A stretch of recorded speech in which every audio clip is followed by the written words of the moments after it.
एकीकडे दानवेंनी टाकलेल्या व्हिडिओ बॉम्बची चर्चा ताजी असताना आता शेकापनंही या वादामध्ये उडी घेत पुन्हा शिंदेंच्या शिवसेनेला लक्ष केलंय। शेकापच्या प्रवक्त्या चित्रलेखा पाटील यांनी थेट मंत्री भरत गोगावलेंनी गंभीर आरोप करत खळबळ उडवून दिलेली आहे। त्यामुळे रायगडचं राजकारण चांगलंच तापलंय।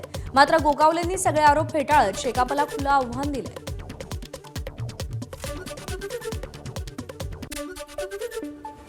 सगळ्यात जास्ती महाराष्ट्रात गुन्हे असलेला कोणी आमदार असतील तर हे घरगुती हिंसाचारापासून यांच्यावर या ठिकाणी गुन्हे दाखल आहेत। आज तुम्हाला अजून एक खळबळजनक पुरावा मी दाखवते।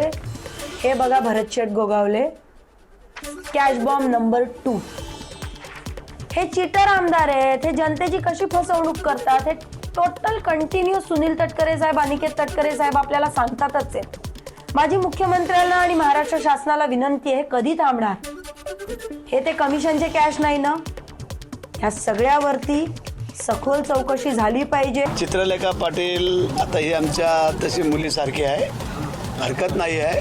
तिने काय खात्री केली, कुठून मिळवलं, काय केलं ते अजून मलाही काय माहिती नाही। माझ्याकडे जर एवढे पैसे असते तर मी मुंबईला घर घेतलं असतं। अजून मुंबईला आमचं घर नव्हतं। आत्ता मी जस्ट एका बँकेकडनं लोन घेऊन घेतलं आहे, परंतु गेली 16 वर्ष आता मी आमदार आहे। पण तुम्ही चौकशी करायची, पण हरकत नाही आहे। गेल्या 40 वर्षाच्या माझ्या राजकीय कारकिर्दीमध्ये आमच्याकडनं एकही चूक किंवा असं काही कधी घडलेलं नाही आहे। एबीपी माझा, उघडा डोळे बघा नीट।